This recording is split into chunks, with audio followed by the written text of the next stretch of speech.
Bloomberg Audio Studios. Podcasts, radio, news. When Asad Ijaz Butt was growing up, he was ambitious.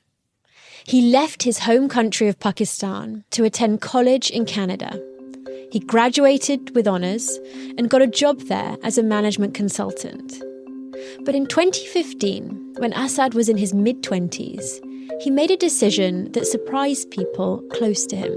I left everything. He gave up his job in Canada to move back to Pakistan. I was one of the few young Pakistanis who had a career in North America. A lot of Pakistanis found it very surprising that somebody who was settled in a country like Canada went back to work in Pakistan. When Asad got back to Pakistan, he got a job in the government, working under two finance ministers. It was considered a well-paid and prestigious job inside Pakistan, and Asad was glad to be able to do something that felt like giving back. I had a passion to do something for my country, for my people. But almost a decade later, that passion began to fade. The prices of things Asad needed to live every day were rising, and he started to feel like his salary wasn't keeping up. My wife was earning in Pakistan, I was earning in Pakistan, but yet I think over time, both of us, our salaries lumped together, could not afford the high rental prices, the high fuel prices. Asad took on more work, one side gig after another. I had to do 3 jobs at one point. I started feeling that my health was badly affected because on a lot of these days I was working more than 15 hours a day and perhaps more than 80 hours a week. But Asad still didn't feel it was enough to keep up with his expenses, and he was starting to feel like he needed to make a bigger change. This feeling kept growing that I have to put bread on my table. I was entering my 30s, I got married, also I had more responsibilities. And I had to take the tough decision, very painstakingly, to come back to the life I was living before 2015. Asad decided to look for opportunities outside of Pakistan. He applied for scholarships to get a PhD, and he got one in the US. He moved to Boston in 2023. Asad is just one of a growing number of Pakistanis who feel like life is getting harder and harder inside the country. Prices and taxes are going up in Pakistan and people feel more trapped. Everyone is much more poorer. That's Bloomberg's Pakistan bureau chief, Faseeh Mangi, who's based in Karachi. Last year, Pakistan recorded the highest outflow in 7 years. This is according to recent data from United Nations. The exodus was most pronounced among skilled and educated.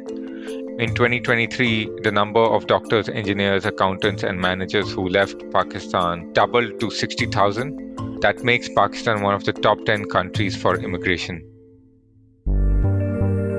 Welcome to the Big Take Asia from Bloomberg News. I'm Rebecca Choong Wilkins. Every week, we take you inside some of the world's biggest and most powerful economies and the markets, tycoons, and businesses that drive this ever-shifting region. Today on the show, one of the world's most populous nations is facing a severe brain drain. Why are so many educated workers leaving? And where are they going? And what does this mean for Pakistan's already fragile economy?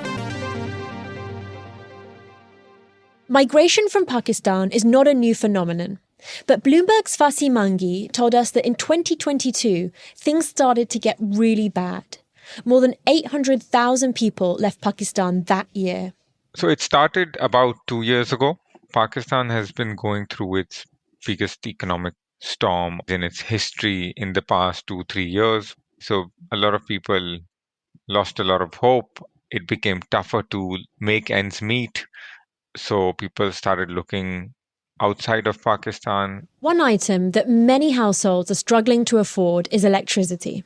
Faseeh says that for some people, their electricity bill is almost as high as their rent. Let's just pause for a second and imagine that. Your electricity bill being as much as your rent. And that means people can hardly save, if at all. Electricity bill would be the biggest component of expenses. People also go to the utility companies and be like, hey, we got this bill. Can you cut it down into smaller installments so we can pay it over 6 months or 9 months. People are actually getting loans from families and friends to make ends meet. Faseeh says there are three main drivers behind these massive price hikes for things like electricity. The first one is the rise in global commodity prices that has impacted everyone everywhere. But on top of that, number two, Pakistan has seen its currency significantly devalued. It was the worst performing currency in Asia last year. The Pakistani rupee has lost almost half of its value in recent years, and that made imported goods much more expensive. Adding to the pain is a new tax Pakistan added last year. Pakistan imposed something called a luxury tax. So anything imported from overseas has gotten an extra luxury tax. And I can tell you from personal experience that Doritos also falls in that category. And Doritos in Karachi now cost like ginormously more than how much it costs in Dubai. I can't believe that Doritos are a luxury item.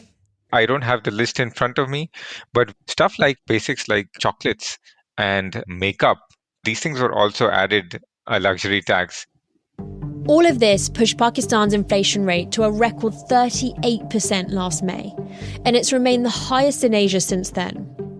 And on top of paying more than ever for things they buy, some of the country's more educated and highly skilled workers are also now paying much more in taxes because they're considered some of the country's highest earners. But Faseeh says most people in Pakistan don't make a lot of money to begin with. To be among the top 20% income earners in Pakistan, you need to have a salary of 64,000 rupees, which is only $230 a month. The idea is that if someone is paying a tax equal to what they'll pay in London or New York, then why am I not enjoying the same infrastructure and benefits? With both inflation and taxes spiralling out of control, numerous protests took place across the country.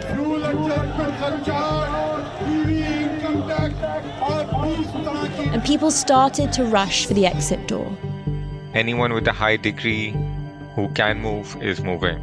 And we're seeing people move in all sorts of ways. People are going on visit visas to Middle East or the US even for that matter, and just hunting for jobs. Senior people in the financial industry, I know one of them applied for a refugee status in the US. This kind of brain drain is bad for any country, but it's especially troubling in Pakistan because it has already been struggling financially. Pakistan just recently made a $7 billion bailout deal with the International Monetary Fund, and it needs its highly educated and skilled workers to help pull the country back out of its debt crisis. So what can Pakistan do to stop this exodus of talent? And with its top earners gone, will Pakistan be able to avoid bankruptcy? That's after the break.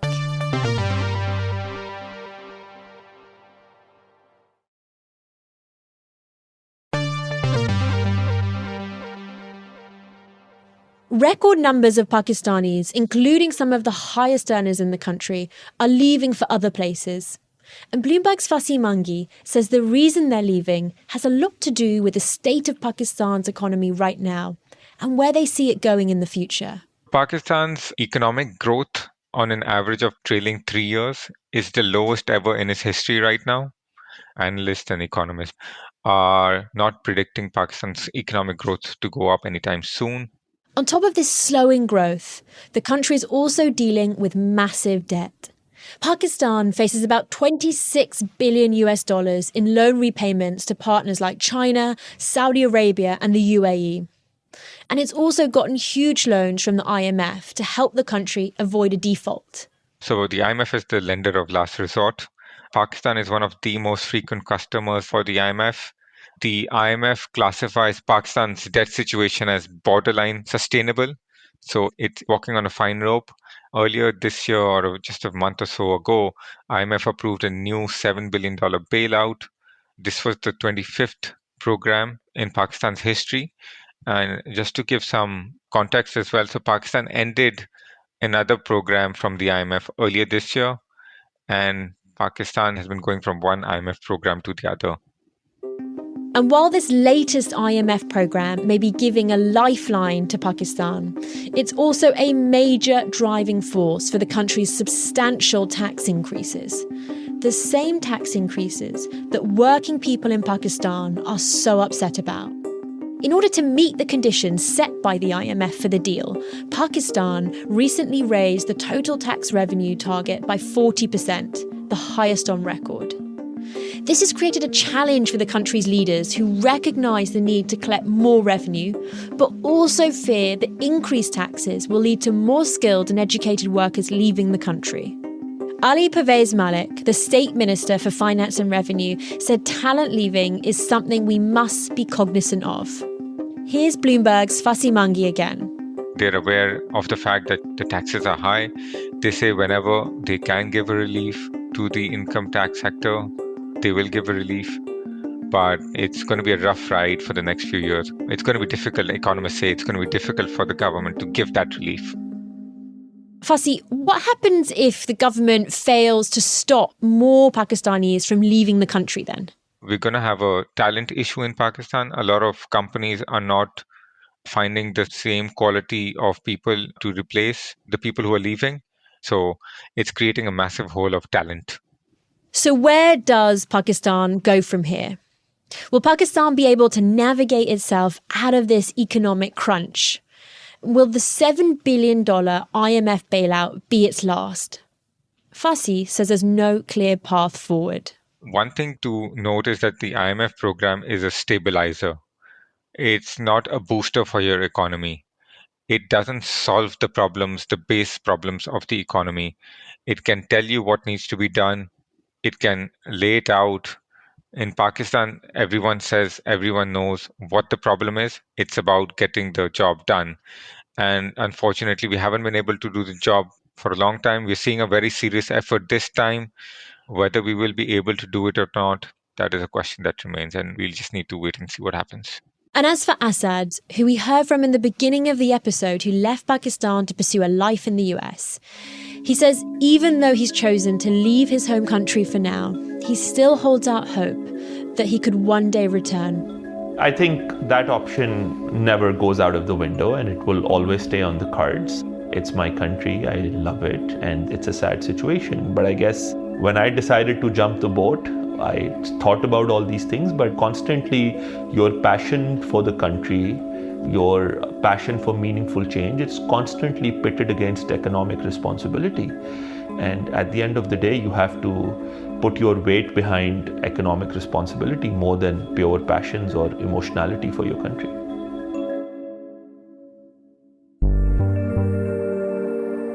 This is The Big Take Asia from Bloomberg News. I'm Rebecca Choong Wilkins. This episode was produced by Yang Yang, Naomi Ng, and Jessica Beck. It was mixed by Alex Segura and fact-checked by Eddie Duan. It was edited by Caitlin Kenny, Aaron Edwards, and Kai Schultz. We'd like to give special thanks to the Bloomberg Originals team. Naomi Shavin is our senior producer, Elizabeth Ponso is our senior editor, Nicole Beamstabor is our executive producer, and Sage Bauman is Bloomberg's head of podcast. Please follow and review The Big Take Asia wherever you listen to podcasts. It really helps new listeners find the show. See you next time.